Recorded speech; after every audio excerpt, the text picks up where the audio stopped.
সূরার নাম সূরাতুল ফাতিহা। সূরার নাম কি? সূরাতুল ফাতিহা। আল্লাহর কোরআন 30 পারা, কোরআনের সূরা 114টা। প্রথম নাম্বার যে সূরা, ওই সূরার নাম কি? সূরাতুল ফাতিহা। সুবহানাল্লাহ। এখন 114টা সূরার মধ্যে অনেক বড় বড় সূরাও কোরআনে আছে না?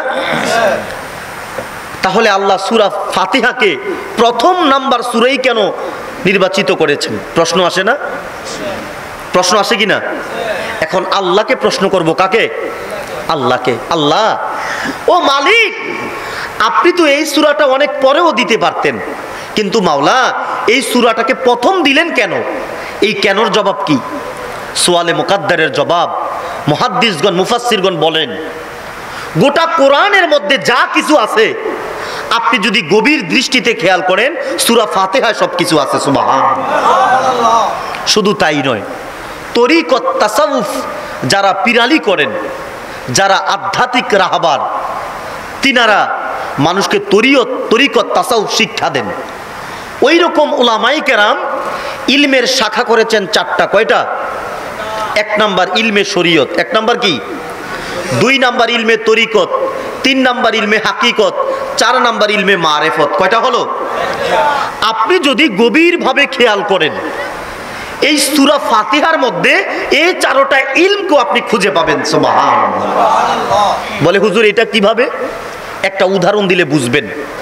এখানে আমরা যতগুলো মানুষ আছি বা দূর থেকে যারা শুনতেছে, আমাদের প্রত্যেকের মনে আশা আছে, আল্লাহ যদি আমাদেরকে কোনোদিন আপনি তৌফিক দান করেন, মালিক আমরা আপনার দেশ আরবের ভূমিতে যেতে চাই কি চাই না? মক্কা মদিনা দেখতে মন চাই কি চায় না? এখন আল্লাহ মনে করেন আমাদের দোয়া কবুল করছেন, মক্কা মদিনায় যাওয়ার জন্য আল্লাহ সুযোগ করে দিয়েছেন, আলহামদুলিল্লাহ। এখন মক্কা মদিনা কি বাংলাদেশের খুব কাছাকাছি নাকি অনেক দূর? কত দূর? 5,500 কিলোমিটারেরও অধিক। আমার ভাইয়েরা, এই যে মক্কা মদিনা যাওয়ার জন্য আমরা প্রস্তুতি নিচ্ছি, ওখানে কি এমনি এমনি চলে যেতে পারবেন নাকি কোনো নিয়ম আছে? নিয়মটা কি? টাকা লাগবে, পাসপোর্ট লাগবে, ভিসা লাগবে, তারপরে বিমানে উঠার টিকিট লাগবে, ঠিক না? এই যে পাসপোর্ট থেকে শুরু করে বিমানে উঠা পর্যন্ত যত নিয়মাবলী আপনি অবলম্বন করলেন, এটার নাম হচ্ছে ইলমে শরীয়ত। এটার নাম কি? ইলমে শরীয়ত। তারপরে বিমানে উঠা বসছেন, বিমান কি নিজ নিজে হাঁটবে নাকি কেউ চালাতে হবে? 5,500 কিলোমিটারের পথ বিমানের মধ্যে পাড়ি দিয়া আপনি যে জেদ্দা পর্যন্ত যাবেন, ওইটা হচ্ছে ইলমে তরিকত। সুবহানাল্লাহ। তারপরে যখন বিমানটা জেদ্দা ইন্টারন্যাশনাল এয়ারপোর্টের মধ্যে অবতরণ করবে, তার আগ মুহূর্ত সময়ে বিমানবালা ডেকে বলে। কে ডেকে বলে? বিমানবালা। ওরে হাজী সাহেবেরা, ও বাংলার হাজিরা, তোমরা আল্লাহর দেশ নবীর দেশের মধ্যে চলে এসেছো। কিছুক্ষণের মধ্যে জেদ্দা ইন্টারন্যাশনাল এয়ারপোর্টের মধ্যে বিমান অবতরণ করবে। এই কথা যখন হাজী সাহেবদের কর্ণকহরে চলে যায়, হাজী সাহেবেরা বিমানের জানালা দিয়া উকি ঝুঁকি মারতে থাকে, আহারে না জানি আল্লাহর দেশ কত সুন্দর। আল্লাহু আকবার। এটা কেউ হাজী সাহেব আছেন? মাশাআল্লাহ। তো যখন এই কথাটা তাদের কানে আসে, তারা জানালা দিয়ে এদিক সেদিক তাকায়, আহারে আল্লাহর দেশ না জানি কত সুন্দর। জানালা দিয়ে তাকায়া লাভ নাই, ওইখান থেকে আরো 70 কিলোমিটার পথ অতিক্রম করে আল্লাহর ঘর খানাই কাবা। সুবহানাল্লাহ। হাজী সাহেবেরা উকি ঝুঁকি মারে, এদিকে সেদিকে তাকায়, না জানি আল্লাহর দেশ কত সুন্দর। 70 কিলোমিটার পথ যখন পাড়ি দিতে থাকে, হৃদয়ের মধ্যে আল্লাহর ঘর খানাই কাবা দেখার জন্যে যেই আনন্দ জাগ্রত হয়, ওইটার নাম হলো ইলমে হাকিকত। সুবহানাল্লাহ। ওরে আমার বন্ধু বাবারা, হাজী সাহেবেরা আল্লাহর ঘর খানায় কাবার সামনে যখন চলে যায়, চলে যাওয়ার পরে রে তাদের চোখ দিয়ে যখন তারা আল্লাহর ঘর কাবা দেখে, চোখ দিয়ে অজর দ্বারায় কান্না করতে থাকে, টলমল টলমল ঝলমল ঝলমল করে পানিগুলো জমিনের মধ্যে পড়তে থাকে। তারপরে হাজী সাহেবেরা আল্লাহর ঘর খানায় কাবা তাওয়াফ করে সুবহানাল্লাহ। হাকিকত চলতেছে, হাকিকত।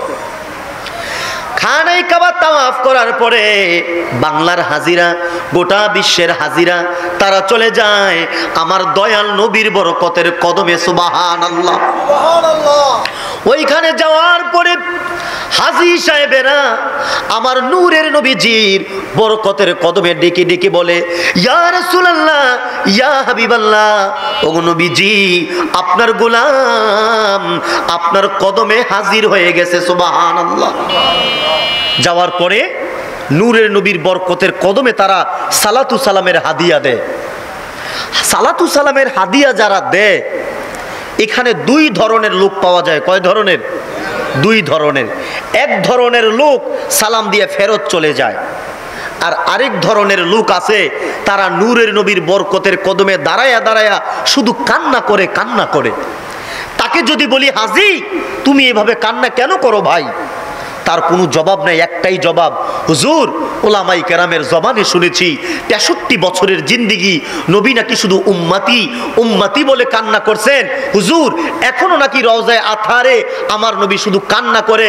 হুজুর নবীজিকে তো দুই চোখ দিয়ে কোনোদিনও দেখি নাই, আজকে আসছি কেন জানি চোখ দিয়ে পানি পড়ে। ওরে আমার ভাই, রওজায়ে আতহারের সামনে যাওয়ার পরে সবুজ গম্বুজের মিনারার দিকে যখন হাজিরা তাকায়া থাকে, ওই সবুজ গম্বুজ থেকে নবীজির রওজা থেকে যেই নূর অন্তরের মধ্যে হাসিল হয়, ওই নূরের নাম হলো ইলমে মারিফত। সুবহানাল্লাহ। এই চারটা ইলম আল্লাহ সূরা ফাতিহায় দিয়েছে সুবহানাল্লাহ। এই ইলম ছাড়া কেউ কোনোদিন সফলতার ধার প্রান্তে যেতে পারবে। এখন অনেকে বলে তাদের কাছে যেও না, আমাদের কাছে আসো। আবার তারা বলে তাদের কাছে যেও না, আমাদের কাছে আসো। বলে তারা হচ্ছে শরীয়তের মানুষ আর আমরা হচ্ছি মারেফতের মানুষ। মনে রাখবেন ভাই, ইমান আকীদা এটা ঊর্ধ্বের ব্যাপার, এটা অনেক কঠিন বিষয়। যার কাছে শরীয়ত নাই তার কাছে তরিকত নাই, যার কাছে তরিকত নাই তার কাছে হাকিকত নাই, যার কাছে হাকিকত নাই তার কাছে মারেফত নাই। যদি বলে শরীয়ত বাদ দাও, তরিকত বাদ দাও, হাকিকত বাদ দাও, মারেফতের পথে আসো, মনে রাখবেন ওইটা মারেফত না, ওইটা মাইরের পথ। ঠিক কিনা বলেন? শুধু মাইর খাবেন, কোনো কুল কিনারা পাবেন? সেজন্য ভণ্ডামি ছেড়ে দিতে হবে, সঠিক পথের পথিক হতে হবে। ঠিক কিনা বলেন?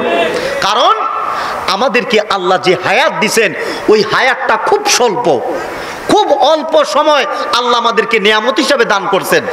কখন কোথায় আমাদের কার ডাক আসে কেউ বলতে পারবেন? কখন কার মৃত্যু হয় কেউ বলতে পারবেন? বরফের টুকরা চিনেন? বরফের টুকরা, একটা প্লেটের মধ্যে যদি এক টুকরা বরফ রাখেন, 1 ঘন্টা পরে যদি ওই টুকরাটা তালাশ করেন, টুকরা খুঁজে পাবেন? কি হবে? গলে গলে পানি হয়ে যাবে। ঠিক আমার আপনার হায়াতটা ওই বরফের টুকরার মতো দিন দিন গলে গলে শেষ হয়ে যাচ্ছে। বড় সুন্দর একটা উদাহরণ আছে, জালালউদ্দিন সুয়ুতি রহিমাহুল্লাহ এটা দিয়েছেন। মানুষের মাথা বরাবর যখন সূর্য থাকে, ওই সময়টা হচ্ছে জোহরের সময়। কিসের সময়? সবাই বলেন কিসের সময়? জোহরের সময়। মাথা বরাবর যখন উপরে সূর্য থাকে, ওই ওয়াক্তটা হচ্ছে জোহরের ওয়াক্ত। আর তখন একটা জিনিস খেয়াল করবেন, মানুষের দেহ যতটুকুন লম্বা, তার দেহের ছায়া ঠিক ততটুকুন লম্বা। আর যখন বেলা ডুবতে শুরু করে, মানুষের দেহ যতটুকুন লম্বা, তার থেকে তার দেহের ছায়া হয়ে যায় 3 গুণ লম্বা। তার মানে ছায়া যখন লম্বা হয়, বেলা যাওয়া শুরু করে। ঠিক আমার আপনার বেলা ডুবতে শুরু করছে, আখেরাতের বেলা উদয় হওয়ার সময় আসতেছে। ঠিক কিনা বলেন? সেজন্য ভাই, সময় বেশি আমাদের নেই, সময় খুব কম, সময় বড় স্বল্প। এই সময়গুলোকে কাজে লাগান। এই যে মাটির নিচে বসে আছেন, মাটির উপরে বসে আছেন, মাটির নিচে মানুষ ঘুমাচ্ছে, ঘুমাচ্ছে না? কবরের মধ্যে মানুষ ঘুমায় না? আজকে আমি আপনি যেই কর্ম করি, মাটির কথা ছিল আমাকে আপনাকে গিলে খেয়ে ফেলা, অথচ নবীজির কদমের খাতিরে আল্লাহ আমাদেরকে রহম করে। ঠিক কিনা বলেন? তারপরে সকালের সূর্য উকি দিয়া বার্তা দে, মানব আজকে আমাকে দেখছো, আগামীকাল যে দেখবা এটার কোনো গ্যারান্টি? আজকে যারা সকালে সূর্য দেখছেন, রাত পোহালে সকাল, তারপরে সূর্য দেখবেন, এই টাইপের গ্যারান্টি কেউ দিতে পারবেন? এখানে এমন কোনো মানুষ আছেন? নাই। তো ভাই, যেহেতু আমাদের কোনো ভরসা নাই, কোনো বিশ্বাস নাই, সেজন্য আর তাফালিং করব না, আর বেহায়াপনা করব না, এতিমের উপর জুলুম করব না, গরিবের উপর জুলুম করব না। আমাদের সময়গুলোকে আমরা সঠিক পথে ব্যয় করব। রাজি আছি? আল্লাহ আপনি সবাইকে কবুল করেন, পড়ি আমিন। এবার আসেন আলোচ্য আয়াত, ইয়্যাকা না'বুদু ওয়া ইয়্যাকা নাস্তাঈন। তার সরল অনুবাদ, আল্লাহ আমরা তোমারই ইবাদত করি, তোমারই কাছে সাহায্য চাই। আমরা ইবাদত করি কার? সাহায্য চাইবো কার কাছে? আল্লাহ ছাড়া কারো কাছে মস্তক নত করা যাবে? আল্লাহ ছাড়া কারো কাছে সাহায্য চাওয়া যাবে? কোনো পীরের কাছে, কোনো মাজারে, কোনো বাজারে তাদের কাছে চাওয়া যাবে না। তবে হ্যাঁ, তাদের উসিলা ধরে আল্লাহর কাছে চাওয়া যাবে। ঠিক কিনা বলেন? তাহলে এটা হচ্ছে অনুবাদ। আমরা তোমার ইবাদত করি, তোমার কাছে সাহায্য চাই, প্রতিনিয়ত নামাজের মধ্যে বলি কি বলি না? তার মর্ম কথা কি?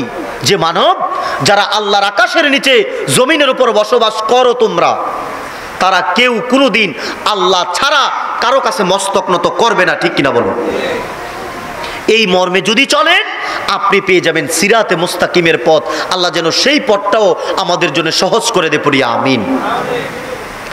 এখন আমরা ইবাদত করব একমাত্র কেবলমাত্র আল্লাহ, সাহায্য চাইব আল্লাহর কাছে। তবে ইবাদত যে করবেন, ইবাদত করার পিছনে সর্বপ্রথম যে শর্তটা রয়েছে ওটা হচ্ছে ঈমান। ওইটা কি? ঈমান। এখন ঈমান নাই, যদি হাজার ওয়াক্ত নামাজ পড়েন কোনো কাজে আসবে? ঈমান ছাড়া যদি রোজা রাখেন কোনো দাম আছে? কোনো লাভ হবে? হবে না। তবে ঈমানের ক্ষেত্রে আমি আপনাদেরকে আমার দয়াল নবীর পবিত্র জবানের একটি হাদিস মুবারকের একটু বরাত শোনাবো ইনশাআল্লাহ। মনোযোগ আছে? এখন এই মুহূর্তে এখানে কারা কারা ঘুমাচ্ছেন হাত উঁচু করে আল্লাহকে দেখান। কেউ ঘুমান না? মাশাআল্লাহ, সবাই সজাগ। কারা কারা ঘুমান না হাত উঁচু করেন। নারে তাকবীর। এই আওয়াজ পৃথিবীর উত্তর মেরু থেকে দক্ষিণে শুধু মাইর খাই এই আওয়াজের কারণে। তাকবীরের ধ্বনি ছুটে গেছে, রিসালাতের স্লোগান বাদ দিয়ে দিছি, যার কারণে শুধু আমরা মাইর খাই। নারে তাকবীর, নারায়ে রিসালাত, সাল্লাল্লাহু আলাইহি ওয়াসাল্লাম।